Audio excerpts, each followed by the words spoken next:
ময়মনসিংহকে বিভাগ ঘোষণার পেরিয়ে গেছে 10টি বছর, এখনো আলোর মুখ দেখেনি নতুন বিভাগীয় শহর।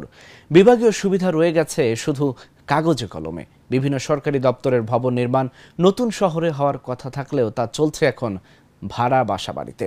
দীর্ঘদিনেও শেষ হয়নি ভূমি অধিগ্রহণ, ফলে কয়েক গুণ চাপ বেড়েছে পুরান শহরে। সেই সাথে দুর্ভোগ বেড়েছে 4 জেলার 2 কোটি মানুষের। ময়মনসিংহ থেকে রিপন গলাভির পাঠানো তথ্যচিত্রে ডেস্ক রিপোর্ট। 2015 সালের 14 সেপ্টেম্বর দেশের 8ম বিভাগ হিসেবে যাত্রা শুরু করে ময়মনসিংহ বিভাগ। পরিকল্পিত ও আধুনিক বিভাগীয় শহর নির্মাণের জন্য অর্থ বরাদ্দ দিলেও তা থমকে যায় ভূমি অধিগ্রহণ জটিলতায়। নতুন বিভাগীয় শহর না হওয়ায় পুরাতন শহরে চাপ বেড়েছে কয়েক গুণ। এক দশকেও কোনো দৃশ্যমান উন্নয়ন হয়নি এই বিভাগে।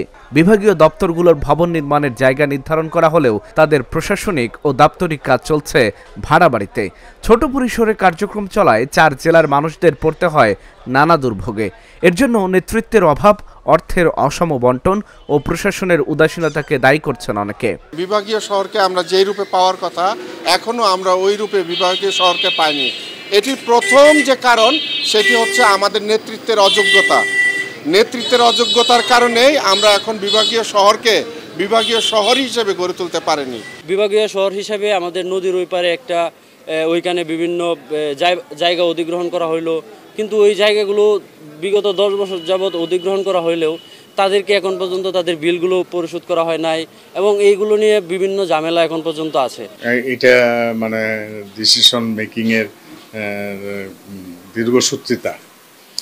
একটা জিনিস করবে বা করার জন্য সিদ্ধান্ত গ্রহণ করা হয়েছে, কিন্তু পরবর্তীতে সেই সিদ্ধান্ত বাস্তবায়ন করার ক্ষেত্রে একটা লং টাইম গ্যাপ। এখন তো কোনো রাজনৈতিক চাপ নাই প্রশাসনের উপরে বা সরকারের উপরে, তাহলে এখন কেন এই জিনিসটা গতি পাচ্ছে না? কারণটা কি? এবং এটা তো এখনই সময় হলো এগুলার অবকাঠামো যেখানে যেগুলা করার এগুলো ক্লিয়ার করা এবং কাজ শুরু করা, দ্রুত গতিতে করা। এখন তো রাজনৈতিক চাপও নাই, অন্য ধরনের চাপও নাই যে এখানে হবে না, এখানে হবে, এখানে হবে না, এখানে হবে। এখানে তো প্রশাসনের উপরে তো খবরদারি সরকার ছাড়া তো আর কেউ নাই।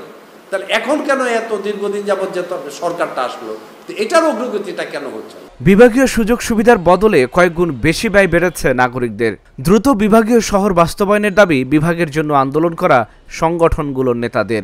এই আশা আমাদের ছিল যে ময়মনসিংহ অনেক উন্নতি হবে, কিন্তু তার কোনো দৃশ্যমান কিছুই আমরা দেখতেছি না। এটা আমাদের খুব হতাশ করে। আমরা খুবই হতাশ যে আজকে বিভাগ করতে গিয়ে আমরা মানুষের উপকারের থেকে অপকার করলাম বেশি। ইদানিংকালে দেখা যাচ্ছে যে এখানে বাড়ি ভাড়া লোকজন বাড়ছে, বিভাগ হওয়ার কারণে অফিসিয়াল লোকজন বাড়ছে, কাজের জন্য লোকজন আসে, নানান কারণে লোকজন আসে বাড়ছে, সে কারণে মানুষের বাড়ি ভাড়া বাড়ছে, রাস্তায় গাড়ি ভাড়া বাড়ছে, নানান কিছু বাড়ছে, কিন্তু সেই হিসাবে যে সুযোগ সুবিধা, বিভাগের সুযোগ সুবিধা আমরা পাই নাই। আমরা আশা করব যে আমাদের ময়মনসিংহবাসীর যে প্রত্যাশা ছিল, সেই প্রত্যাশা আমার মনে হয় যারা কর্মকর্তা আছেন, যারা দায়িত্বে আছেন, সরকারে আছেন, তারা অবশ্যই সেটি মনোযোগ সহকারে বিবেচনা করবেন এবং আমার বিভাগের একটা দৃশ্যমান আমরা স্থাপনা বিভাগের দেখতে চাই। এদিকে বিভাগীয় কমিশনার জানান, ভূমি অধিগ্রহণের 85% কাজ শেষ হয়েছে। পুরোদমে কাজ করলে 3 বছরে দৃশ্যমান হবে নতুন বিভাগীয় শহর। প্রকল্পের অধিগ্রহণের কাজটা হচ্ছে 85% হয়ে গেছে। অধিগ্রহণ মানে জমি অধিগ্রহণ, সেখানে 15% কাজ বাকি আছে। এটা জেলখানার চর নিয়ে একটু এখনও ঝামেলা আছে, এগুলো ক্লিয়ার হয়নি। এগুলো একটা। এরপরে তো ওখানে বিল্ডিং করতে হবে, তো সেটার জন্য মাটি ভরাটের কাজ চলছে। তো আমার যেটা ধারণা যে এই কাজগুলো করতে কমপক্ষে হলেও মানে যদি ফুল ফ্লেজে করে 3 বছর আগে হবে না। 945 একর জমির ওপর বিভাগীয় শহর স্থাপনে ভূমি অধিগ্রহণ, ক্ষতিপূরণ প্রদান ও পুনর্বাসন প্রকল্পে 1224 কোটি টাকা অনুমোদন দেয় সরকার। Dhaka journal news desk.